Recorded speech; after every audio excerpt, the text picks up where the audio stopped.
दोस्तों, इंसान खुद को एंटरटेन करने के लिए हमेशा ही कुछ नया नया खोज करता आया है, जैसे कि रेडियो, टीवी, म्यूजिक और बहुत सारे अलग अलग स्पोर्ट्स। और इसी तरह से आज के समय में जो लोगों के लिए एंटरटेनमेंट का सबसे ज्यादा लोकप्रिय ऑप्शन है वो है वीडियो गेम्स, जो कि अपनी शुरुआत के बाद से ही लोगों को खूब भा रहा है। वैसे तो अगर पहले वीडियो गेम की बात करें तो वो आई थी अक्टूबर 1958 को, जिसका नाम था पोंग। लेकिन समय बीतने के साथ ही साथ गेम के टेक्नोलॉजी और इंटरफेस में बहुत सारे चेंजेस आए और आज के समय में तो हम काफी एडवांस और रियलिस्टिक गेम्स खेल सकते हैं, जिसे कि हम कभी अपने सपने में भी नहीं सोच सकते थे। और दोस्तों, इन्हीं गेम्स में से आजकल एक गेम बहुत चर्चे में है, जिसका नाम है प्लेयरअननोन्स बैटलग्राउंड्स, जिसे कि हम शॉर्ट फॉर्म में पबजी के नाम से भी जानते हैं। इस गेम ने महज कुछ महीनों में ही गेम लवर्स का दिल जीत लिया है और यही वजह है कि आज इसकी लोकप्रियता शिखर पर है और दुनिया भर में लाखों लोग इसे अलग अलग प्लेटफॉर्म पर खेलना पसंद करते हैं। वैसे अगर आप गेम खेलने के शौकीन हैं तो इसके बारे में तो आपको पता ही होगा, लेकिन जिन्हें नहीं पता उन्हें मैं बता दूं कि पबजी में 100 प्लेयर्स को एक आइलैंड पर पैराशूट की मदद से उतार दिया जाता है, जहां पर उन्हें एक दूसरे से लड़कर आखिरी तक टिकना होता है। और इस गेम में प्लेयर या तो अकेले खेल सकते हैं या फिर वह 4 प्लेयर की अपनी टीम बनाकर मैदान में उतर सकते हैं और फिर लैंड करने के बाद से अपने सर्वाइवल के लिए उन्हें अलग अलग घरों में जाकर हथियार और कई अलग अलग चीजें ढूंढनी होती हैं, जो कि दूसरे प्लेयर से लड़ने में काम आते हैं। और गेम के अंत में प्लेयर को इन गेम करेंसी मिलती है, जो कि उनके मारे गए प्लेयर्स और गेम में टिके रहने के समय के आधार पर होती है।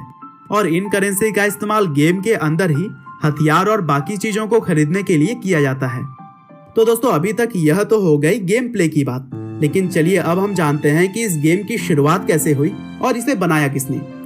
तो दोस्तों, इस गेम को बनाने का श्रेय मुख्य रूप से ब्रैंडन ग्रीन को जाता है, जो कि पबजी गेम के लीड डिजाइनर और डायरेक्टर हैं। और ब्रैंडन को ही ऑनलाइन स्टेज पर प्लेयरअननोन के नाम से भी जाना जाता है।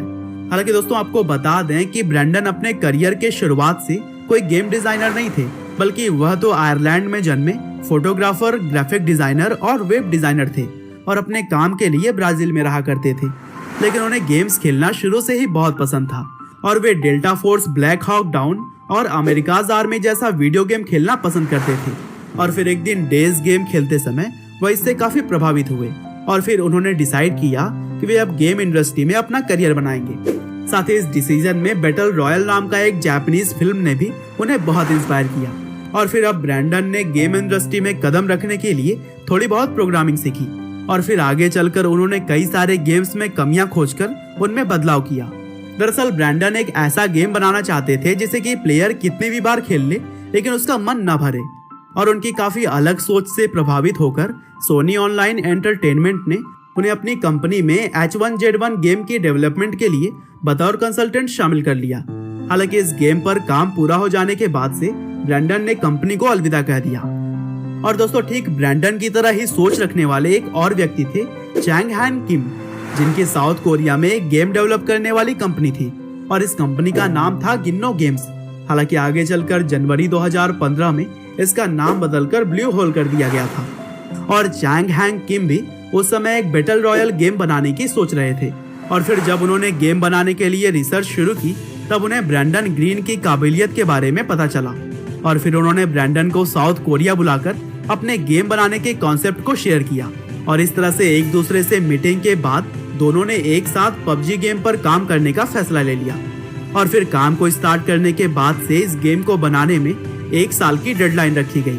और शुरुआत में 35 डेवलपर इस गेम को डेवलप करने में लगे हुए थे, लेकिन जैसे जैसे नीड बढ़ती गई तो इनकी संख्या भी बढ़कर 70 हो गई।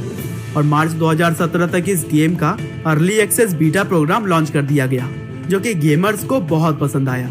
हालांकि कुछ कमियों को सुधारने के बाद से 20 दिसंबर 2017 को पबजी को सभी के लिए रिलीज कर दिया गया। और फिर आगे चलकर फरवरी 2018 में इसे एंड्रॉयड और iOS के लिए भी लॉन्च किया गया। और इस तरह से लोग अब इस गेम का आनंद अपने मोबाइल फोन से भी उठा सकते थे। हालांकि दोस्तों, लॉन्चिंग के बाद से ही इस गेम को इतना ज्यादा पसंद किया गया कि यह महज कुछ महीनों में ही दुनिया की सबसे लोकप्रिय गेम बन गई और इसे one of the best selling of all time game की लिस्ट में भी शामिल किया जा चुका है। साथ ही इसे अभी तक best multiplayer game, PC game of the year, action game of the year, esports game of the year और trending game of the year की तरह ही बहुत सारे अवार्ड्स भी मिल चुके हैं। और दोस्तों ब्रेंडन के अनुसार इस गेम में आगे भी बहुत सारे न्यू फीचर्स आने वाले हैं। तो दोस्तों यह थी कहानी आज के समय की सबसे लोकप्रिय game player unknowns battle grounds की। उम्मीद